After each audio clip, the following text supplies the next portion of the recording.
Thank you very much, Pippa, and hello, everyone. I'm Evelina Galaczi. And I'm Nahal Khabbazbashi.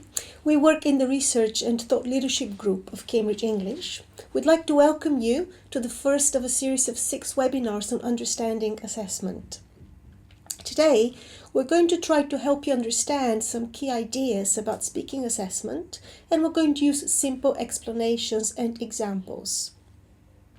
Our key aim is to explore key questions about speaking and to give you some practical tips you can apply in the classroom. There are 6 key questions which we all need to address when we assess any skill, whether that's speaking or reading or another skill. The first of these questions is, why am I testing? This relates to the purpose of the test. The second question is, who am I testing? This question relates to the test takers who will be taking the test. The third question is, what am I testing?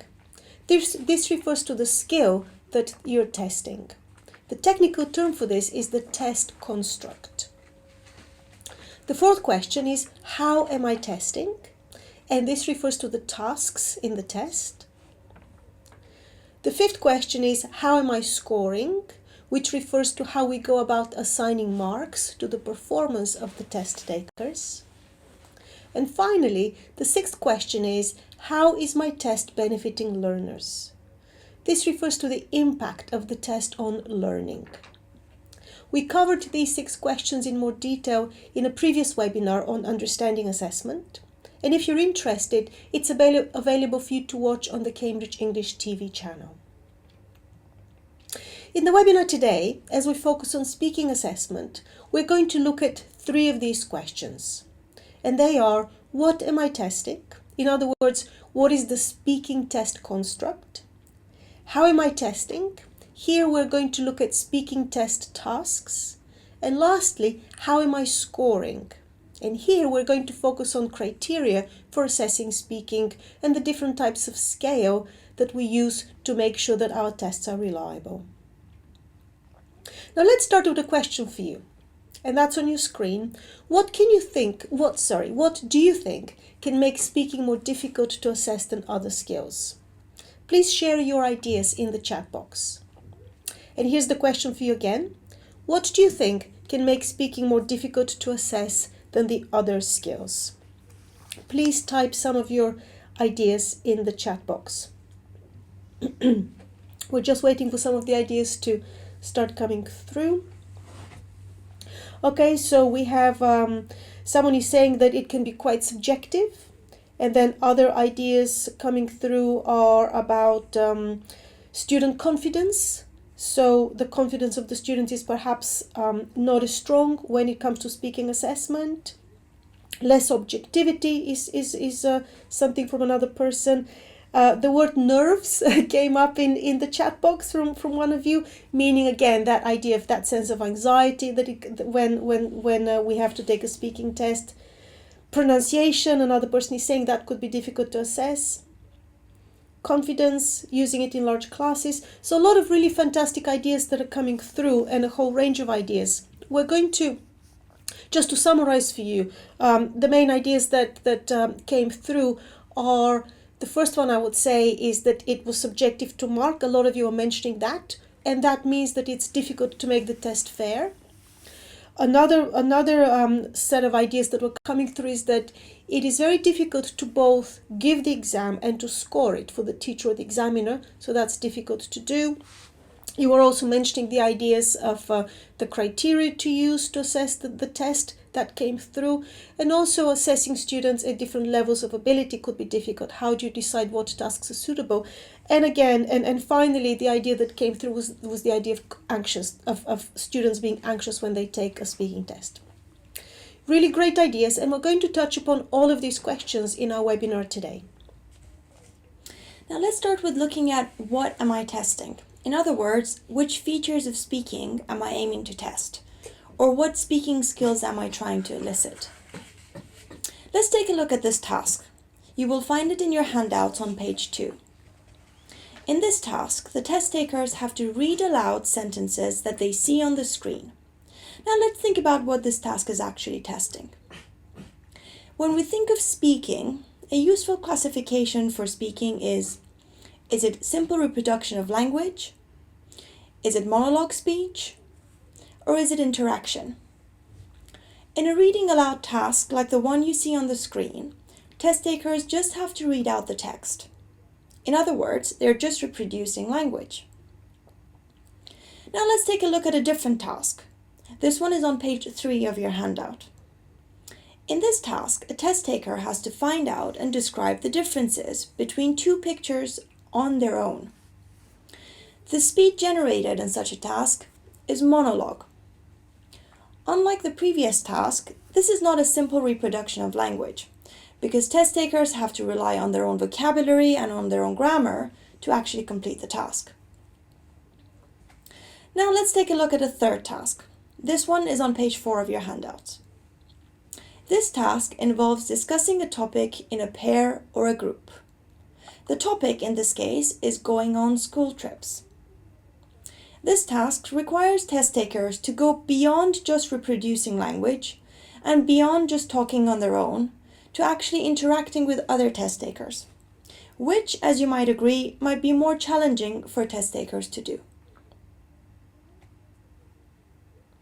Now what we'd like you to do is look at this task, which is on page 5 of your handout. In this task, the test taker is asked to describe a person that greatly influenced them.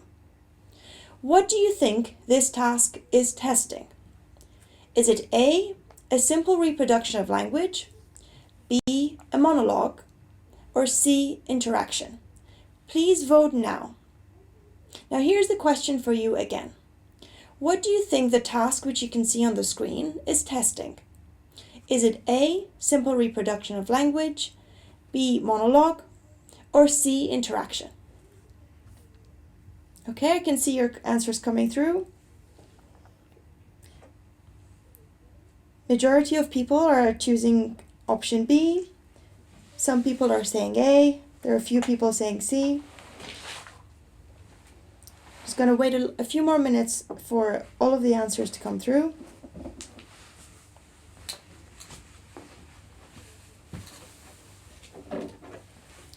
Very much still the majority believes it's B.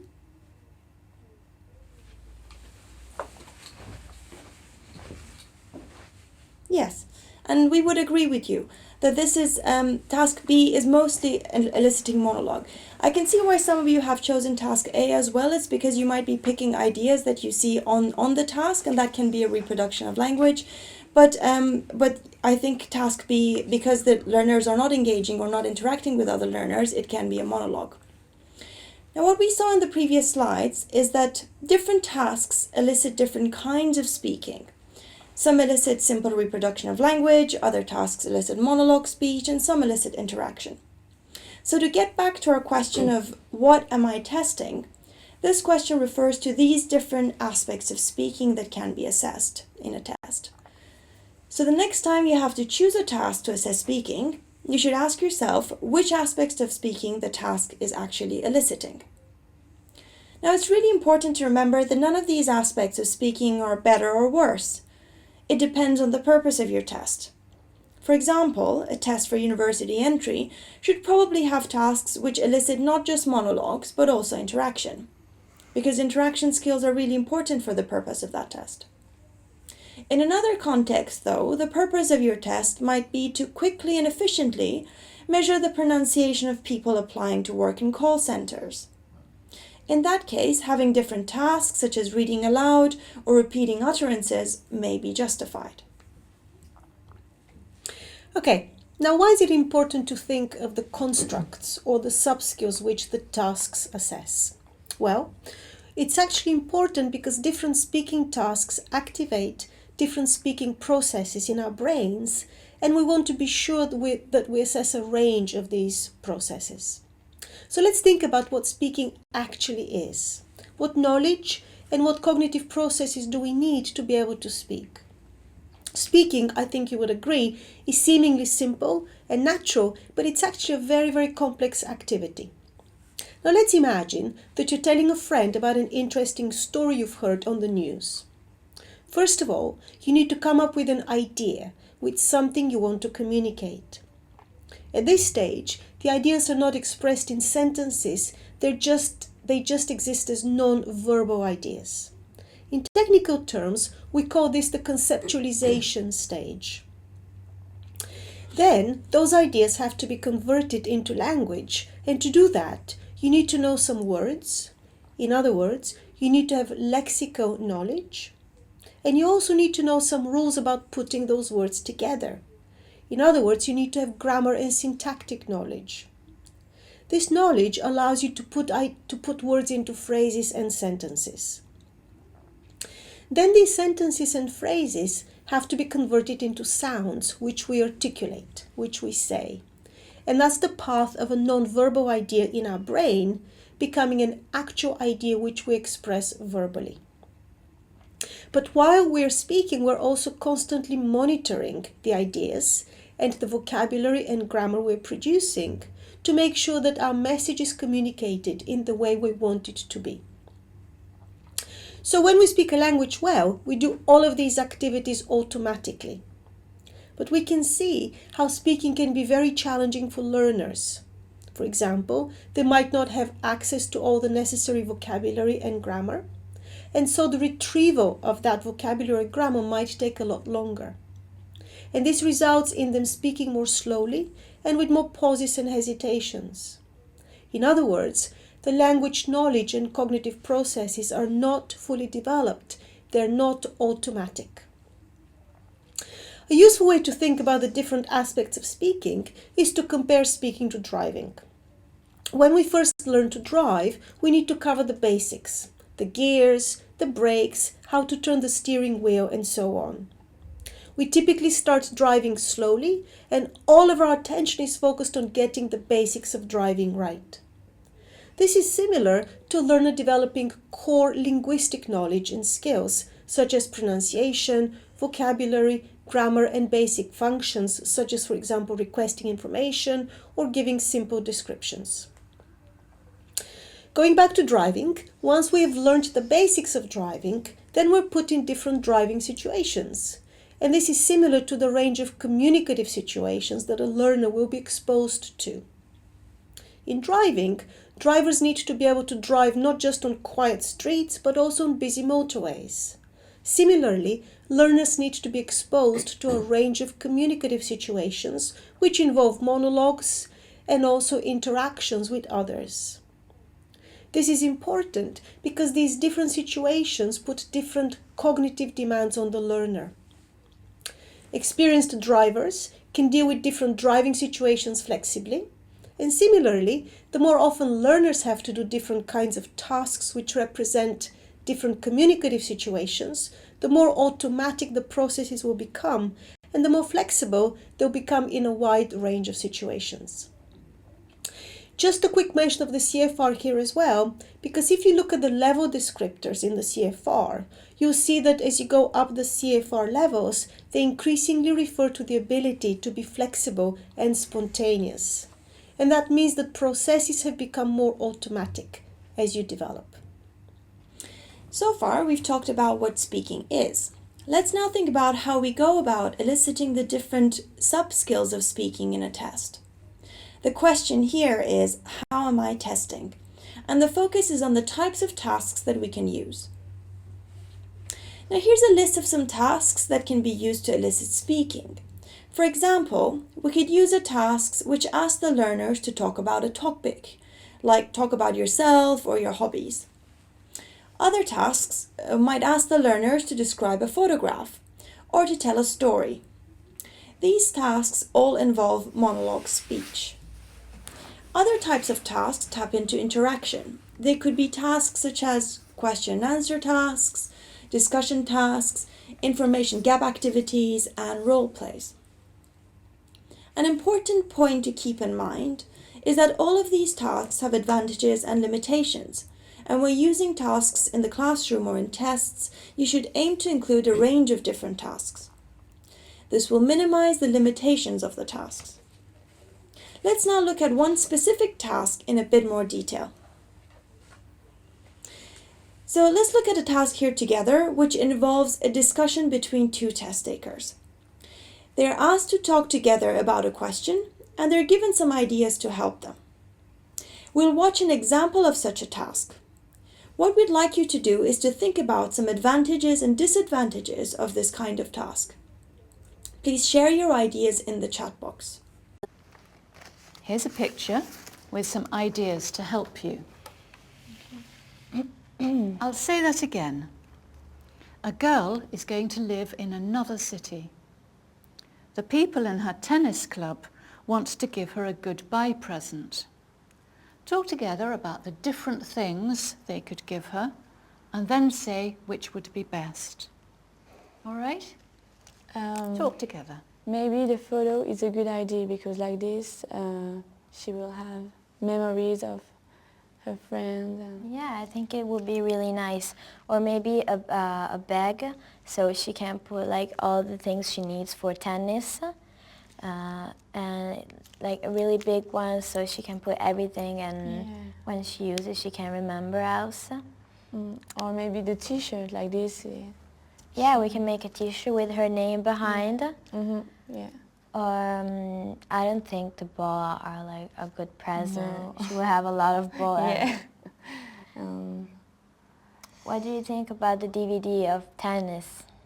I don't know if it's a good gift because she knows how to play tennis. Yeah, exactly. It won't be like really useful.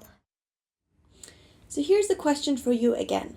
What are some of the advantages and disadvantages of this kind of task? I can already see your ideas coming through. Some people mentioned that one candidate might be monopolizing the conversation, or they might dominate the conversation. Jana mentioned one student might feel too shy to talk to another student. I think Lydia mentioned partners may depend on each other as well. In terms of advantages, I think someone mentioned that it can offer more interaction, that it allows for more brainstorming,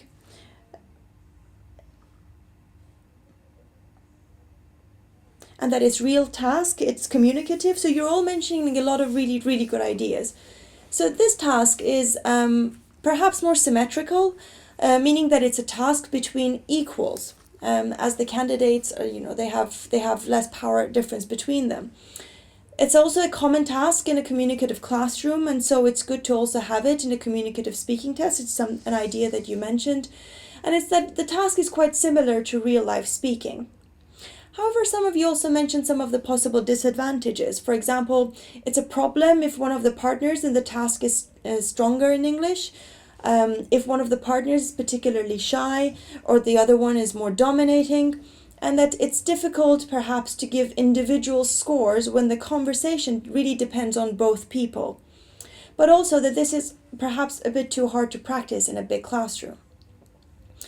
So here's a summary of the advantages and limitations of paired tasks. They have quite a bit of authenticity. In other words, they reflect tasks that are part of the classroom and in real communicative situations. They also assess interactional skills. One limitation of this type of task is the fact that one of the test takers could affect the performance of the pair or the group. For example, the personality of the test takers, as you mentioned, they might be shy or they might be extroverted. That can affect the interaction. Also, how well they know each other. For example, are they friends or are they strangers? That can also play a role. And finally, the language ability of the two test takers could affect the interaction. Now, research has shown that the most important of these factors is language ability level. This is something you all mentioned as well. It is really important, therefore, when you're using paired tasks in a speaking test to make sure that the learners in the pairs are approximately at the same ability level. It's okay to pair up a strong intermediate and a weak intermediate learner, but it's not okay to pair up a beginner and an intermediate learner. So all tasks have their advantages and their limitations. An important question is what we should do to address the possible limitations of a task. As we mentioned earlier, it is important to include a range of different task types. For example, a test could consist of a question-answer task, a monologue task, and a pair interaction task. In this way, each task is balancing out the limitation of the other tasks, but also assessing the different aspects of speaking. Another way is by using different kinds of assessment scales and assessment criteria, which focus on different elements of speech, whether it's grammar, vocabulary, or pronunciation, or if it's interaction skills. Now we'll talk about this in a bit more detail later in the webinar. A final point about task types is that there isn't just one way of testing speaking, or there's not one best way to do it. Different types of tasks have unique advantages and disadvantages, and each type of task should be evaluated against the purpose for which it is to be used. In other words, the test has to be fit for purpose. Now let's look at task difficulty, and this is an issue that some of you have mentioned already in the chat box. We're going to start with an activity for you. We're going to show you 2 different tasks, and then we'll ask you to decide which is more difficult and why. You can also find these 2 tasks on your handout on pages 6 and 7. Now here is task A on your screen. This is a paired interaction task, which asks the test takers to imagine that a young man on holiday wants to buy a present to take home to his parents. And the test takers have to talk together about the different presents he could buy, and then they have to decide which present would be best. They're given some pictures with ideas to help them. Here is task B. Again, this is the same kind of task. It's a paired interaction task. In this case, it asks the test takers to talk to each other about the advantages and disadvantages of communicating. They're given some ideas about different ways of communicating to help them. They then have to decide which 2 ways of communicating are the most effective. So we've shown you the 2 tasks. What we'd like you to do is to tell us which task you think is more difficult. Is it task A or is it task B? And also tell us why you think it's more difficult. Please type your ideas in the chat box now. So once again, tell us which task you think is more difficult, task A or task B, and tell us why you think it's more difficult. I see lots of B's coming down, so a lot of you choosing task B as the more difficult one. Tell us a little bit more about the reason why you chose task B. So what makes task B more difficult? We're just looking at the answers because there's so many of you. They're going down on my screen very, very quickly. So some of you are saying that it needs a more advanced level of language. In other words, you need to have more complex grammar and more developed vocabulary to be able to respond to task B, which is absolutely true. I would agree with that. Other people are saying that, again, coming back to the vocabulary, you need more advanced vocabulary to respond to task B. Someone else is saying that you need to be able to present an argument. In other words, you need to be able to persuade your partner to agree with you or not. So there is more of a discussion element in task B. Other people are saying that it's more complicated because of the topic, for example. So I would agree with that. There's some really, really good ideas here that I would agree with you. Just to summarize it for you, Nahal and I would say that task B is more abstract, which makes it more difficult. So the ideas and the topic is more abstract. You need more difficult, or it requires harder vocabulary, more difficult vocabulary to complete. And also there's more of a discussion there in deciding the outcome of the task. Now this activity shows you how important the role of topic is in task difficulty. Task A, which is on your screen now, involves a concrete topic, choose a gift for example, and a familiar context. This makes it suitable for a B1 level task. So concrete topic, familiar context. In contrast, task B is a C1 level task because it's more open-ended. It deals with a more abstract topic and a less familiar situation on which you have to give your opinion. So to summarize, the topic and type of information the task requires can affect the difficulty of the task. If you refer to the CFR, the Common European Framework of Reference descriptors, you'll see topics and or information that are personal and familiar and concrete are easier than those which are unfamiliar and abstract and which require more difficult vocabulary and more complex grammar. Another useful way of evaluating tasks is to look at the functional language that they aim to elicit. These are all in the CFR, so you can look at those descriptors to help you decide the level.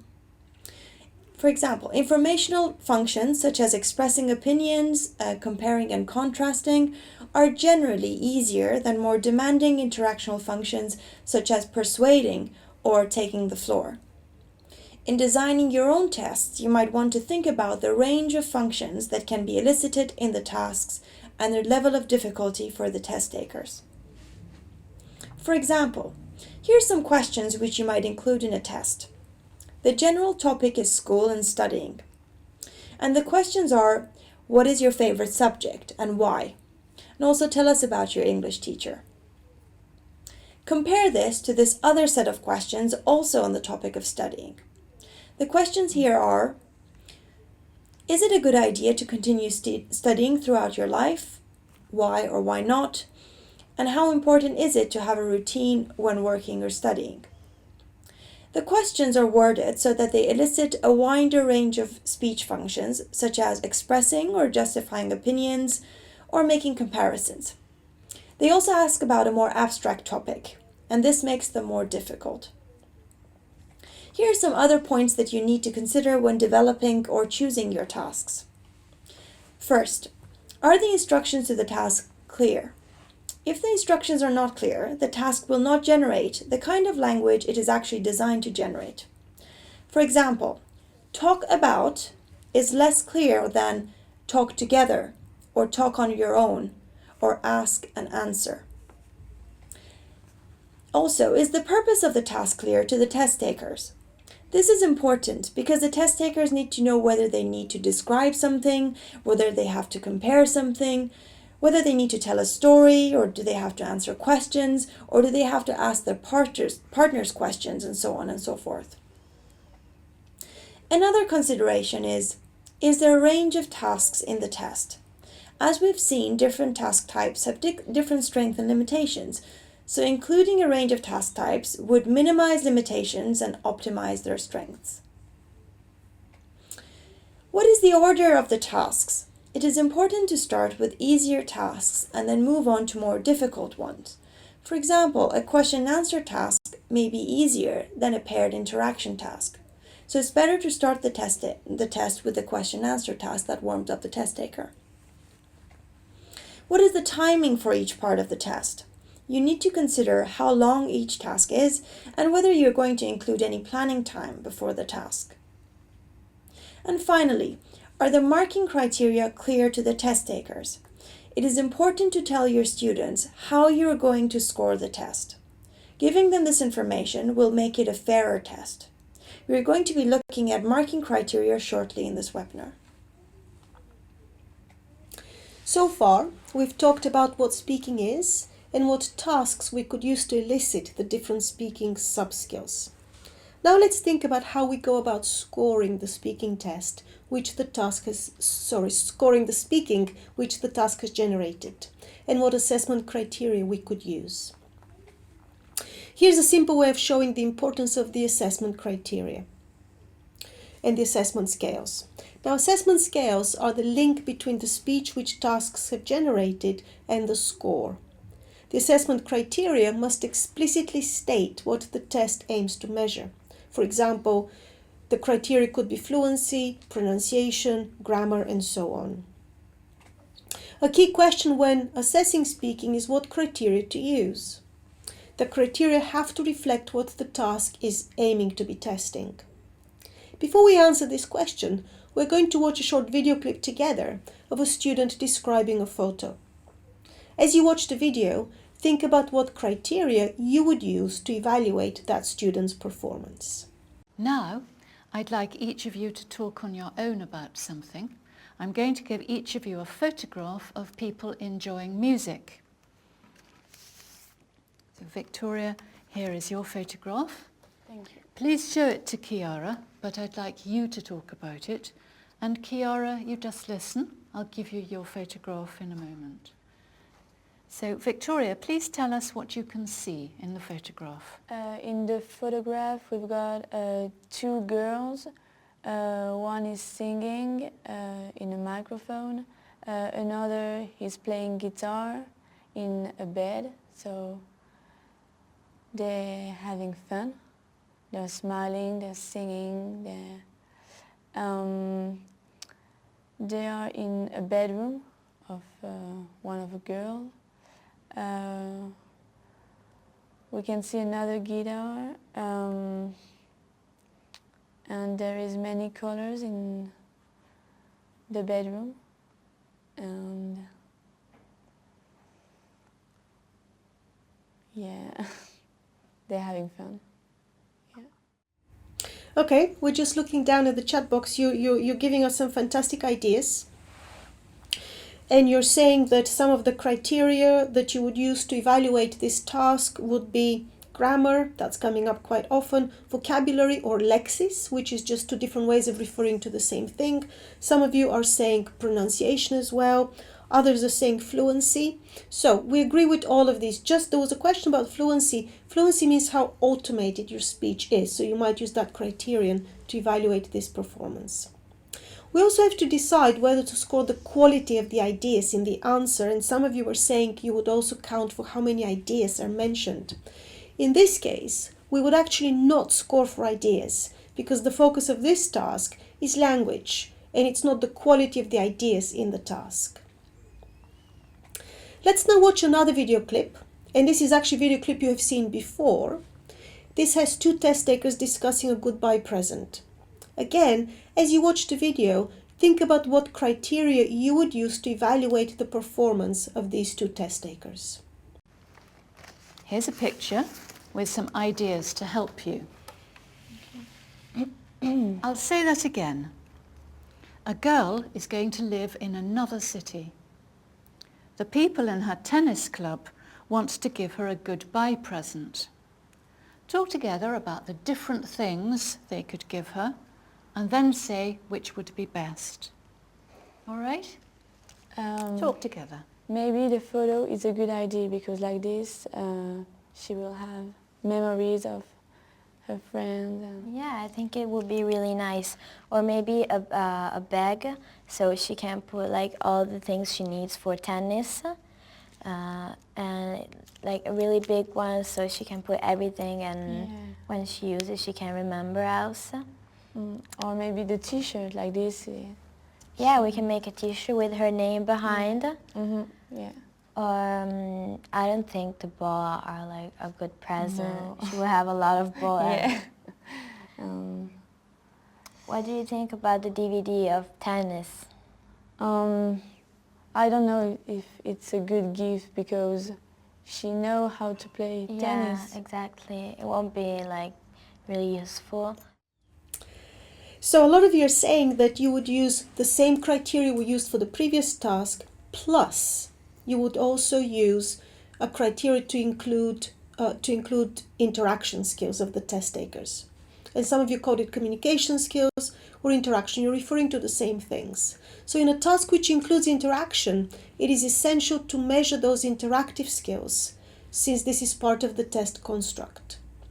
Interaction might be, for example, how well test takers introduce a topic, or how well they develop a topic which has been introduced by someone else, or how well they relate what they're saying to what has been said previously.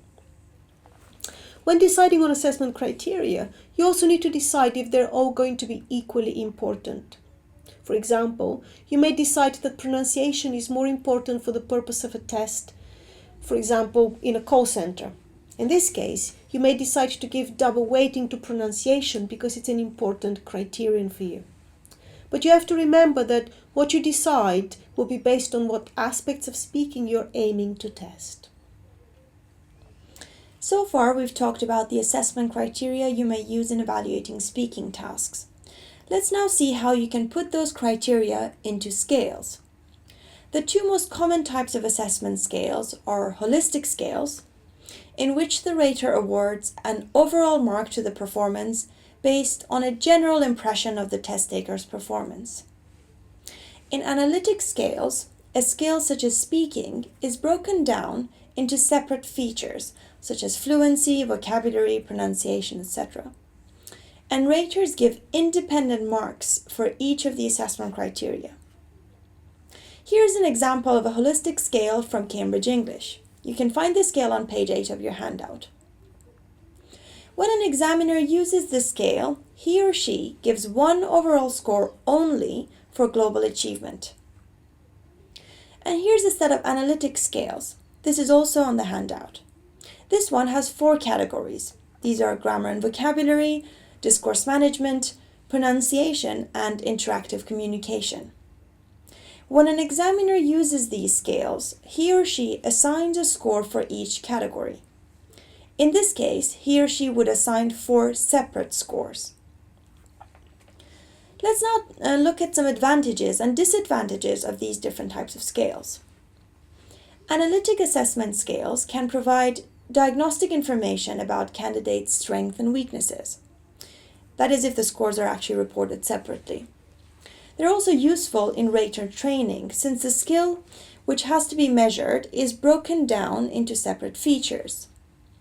They're also really useful for assessing second language learners who might have uneven profiles. For example, if they have a wide range of vocabulary, but they're not necessarily very fluent. This can be captured with your analytic assessment scales. The downside, of course, is that using analytic scales is more time-consuming, and it's also more cognitively demanding for the raters, who are also often the interlocutors. The main strength of the holistic scales is that they are practical and they are much faster to apply. However, they are also limited as they do not offer useful diagnostic information beyond a single score. It is also not possible to know if the candidate scored better on features such as grammar or vocabulary, or did not score as highly on fluency or pronunciation. There is also an underlying assumption that all the relevant aspects of speaking ability develop at the same rate. But I'm sure you all know learners who might be very fluent, but who may not use grammar or vocabulary very accurately in speech. Okay, so looking back now to summarize for you. We said at the beginning that speaking skills could be more difficult to assess than other skills, and most of you agreed that one of the main reasons for this was because speaking could be quite subjective to assess. But we know that being fair and equal to all candidates is very important in testing. So what we've done today is gone through what we have to do, what we have to consider in order to make a test fair. This means that it would be the same for all the candidates at a certain level. So to sum up, here are the points that we made today. To make a test fair, you need to pay attention to the test purpose and have a clear purpose.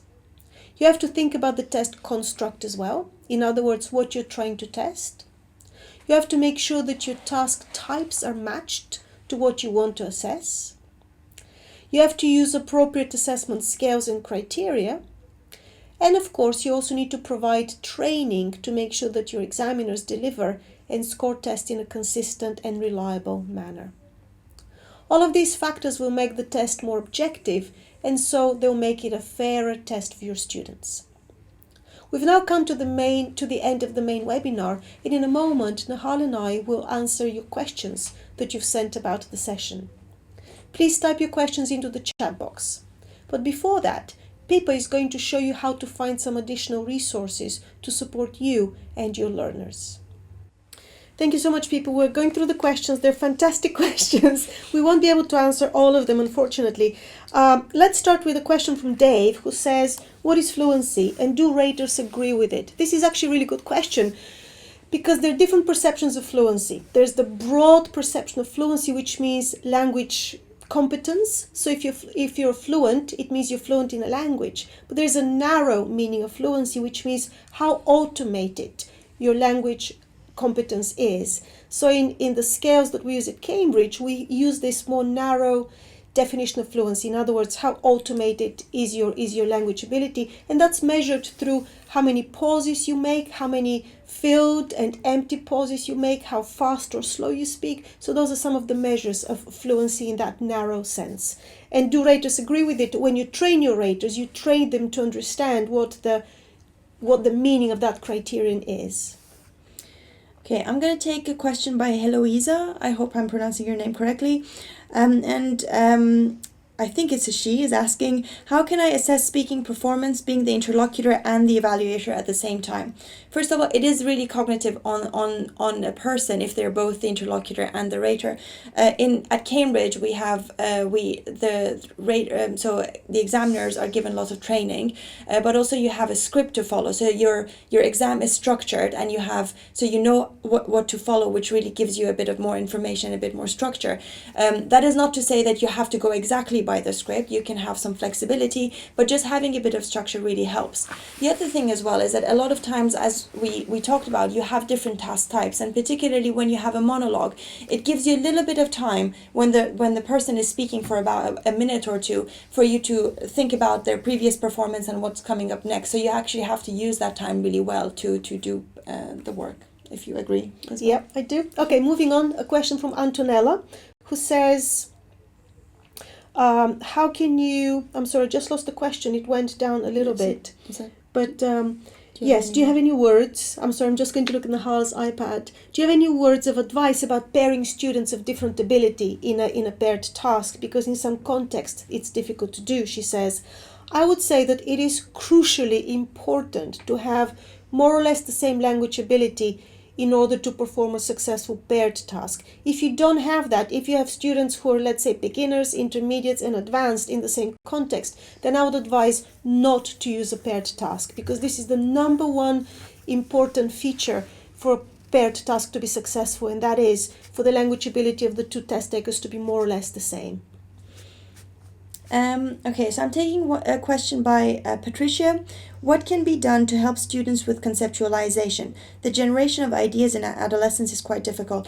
One idea is to, for example, have a few prompts or a few ideas using pictures where you do provide a few ideas for your test taker to think about, so that they can start talking about it. You can also, if we're in a classroom, if you've read something already, if you've listened to a text where you have the ideas already, then you can ask your students to summarize them or talk about or discuss a particular thing. You can have them debate something which they've already listened to. So there are ways that you can engage your students in coming up with a few ideas. Yeah, okay. I'm taking a question from Vasuki, who says very succinctly, how to bring out the inhibited. I think what Vasuki means here is how to support, how to really help more students who are more shy, students who have a difficult time speaking, which is a problem that a lot of us face, in fact. I would say that it is really important to develop familiarity with the tasks that you have in the test. So that means in the classroom you need to be giving lots of practice time to learners to practice all kinds of tasks, which includes reading aloud if that satisfies the purpose of your test, which includes monologue tasks, which also include interaction tasks. Also, to support learners who might have a more difficult time in speaking, it's important to give them ideas to talk about. This goes back to the cognitive processes we talked about. So the conceptualization stage, which is the highest stage, that's the generation of ideas. Don't expect them to come up with the ideas. You give them some ideas to support them, which takes the pressure off generating ideas and just then gives them time to just put their language resources together. So that's another way of doing it. A further way is to maybe step out of the classroom and just have them assess one another. So they'll be presenting in small groups to one another, and get your students, the audience, listening to their classmates, to provide an assessment of how they've done. So that's a peer assessment or a self-assessment. So try to involve them as much as you can in the assessment process, support them, and hopefully that'll give them the confidence to be less inhibited in speaking. Okay, I'm going to take a question by Lucilla. What's the exact weight of grammar in evaluating spoken interaction? What about successful communication? I think one thing that we really try to emphasize is that whatever assessment criteria you focus on, it depends on the purpose of your test, but that all of these different features, whether it's grammar, whether it's vocabulary, whether it's fluency or communication, they're aspects of speaking. So they're all, in a way, they're all important for you to be able to communicate coherently. So giving, I think it's for raters, a lot of raters pay a lot of attention to grammar because, grammatical errors just stand out. However, you should not be, if we are thinking about communication, that's really the key thing.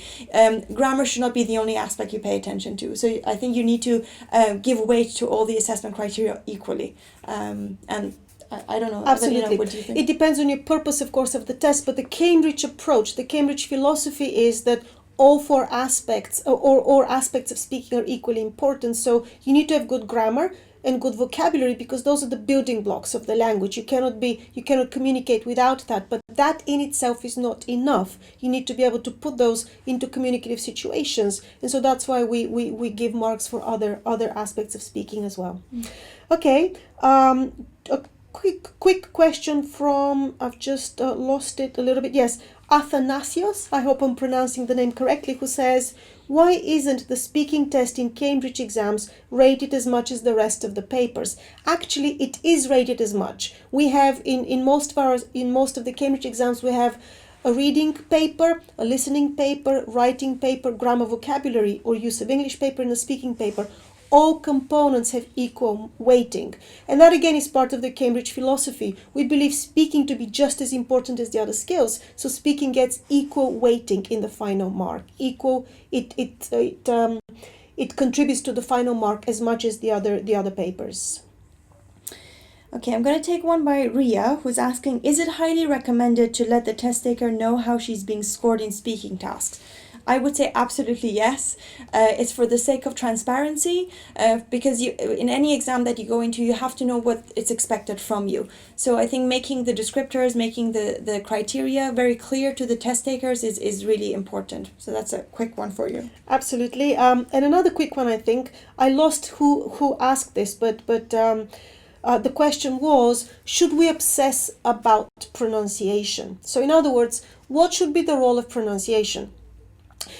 The Cambridge approach is that you don't need to speak like a native speaker to get top marks. In other words, you don't need to have a native speaker accent. You need to be intelligible. So the focus shifts from having an accent or not having an accent to being intelligible. So if you look at me, for example, I'm a non-native speaker. I have my accent, but I hope, I'm fully intelligible. So in other words, don't obsess with accent, but obsess with intelligibility. How intelligible are your learners? That is the main focus of pronunciation, we believe.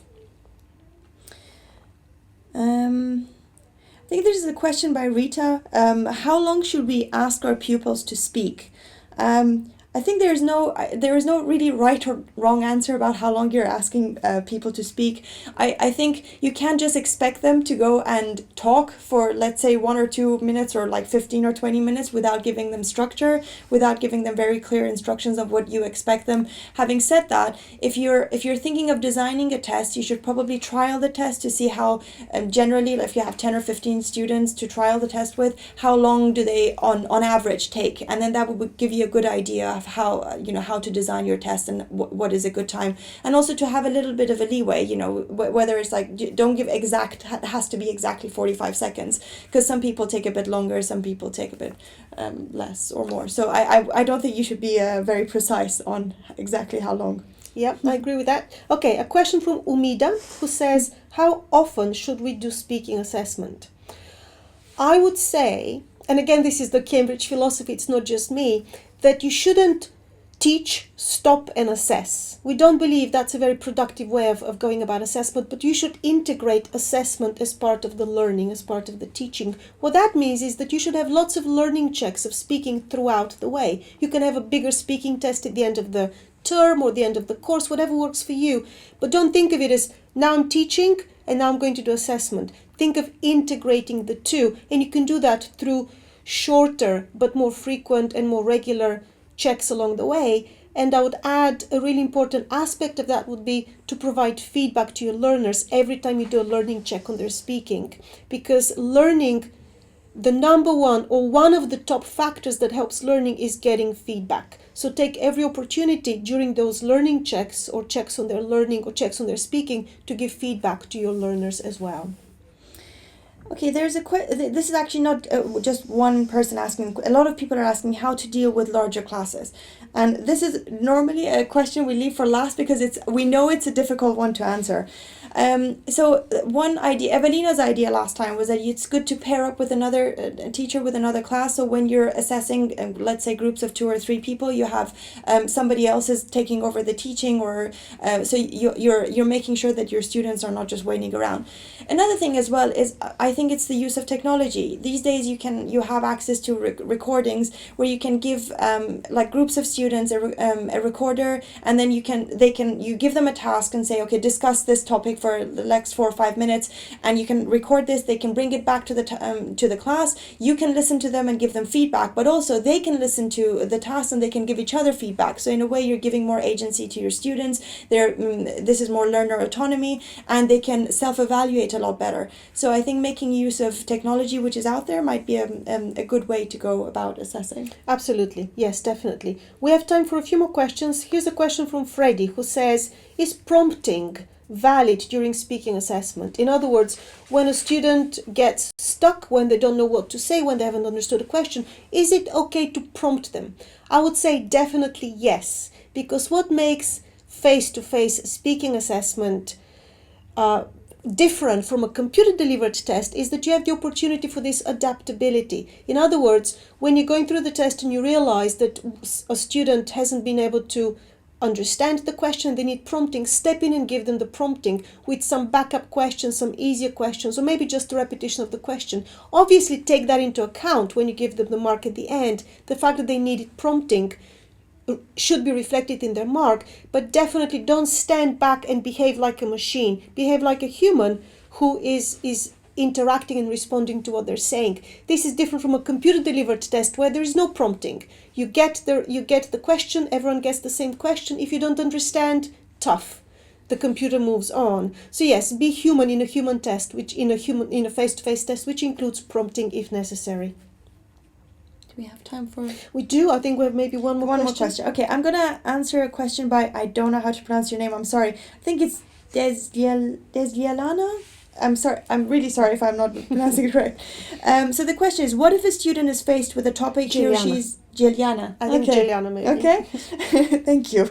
Is not familiar with enough to be able to provide a solid answer. For example, in IELTS, a lot of questions deal with certain topics, but they're not familiar to students, yet students' English is very advanced. So I think, as we talked about, topic is very important. What we try in a lot of Cambridge English exams, including IELTS, is not to only have the one topic. In fact, in IELTS, you have in the beginning, you have 2 or 3 different topics. Then you go to a monologue, which is one topic, and then you go further when you ask a series of questions on the general theme of the topic, but the questions are quite different. So I think even if you do not have the answer to you do not have enough ideas about one of the topics, you will still be able to answer others. But also you're given, especially in like part 2 of IELTS, you're given some prompts, so you are given something for you to be, they give you a little bit of structure for you to be able to come up with something to say. And overall, throughout the whole 15 minutes of the test, you should be able to produce language, especially if you're saying your students are of higher level of ability. Exactly. So the key is, I agree with Nahal, just to emphasize providing some ideas for your learners. So you have unpacked the topic a little bit for them. So the focus is again not on generating ideas, but the focus is on generating language. So giving them visuals, as we showed you, giving them a few bullet points that unpack the topic a little bit more would give them that support to generate the ideas. Okay, unfortunately, this is all we have time for today. Thank you so much for attending. It's, as always, a huge pleasure for Nahal and myself to be able to share our ideas with such an international audience. It's a privilege and a pleasure. So thank you for joining us. We hope you have found our ideas useful, and we look forward to seeing you at our future webinars. The next webinar, which is coming up, is on understanding test scores. And that webinar is going to come out later this month on the 14th and 16th of November. So we hope that you can join us, or join another colleague, but join Cambridge for that webinar later this month. Thank you very much. Thank you very much.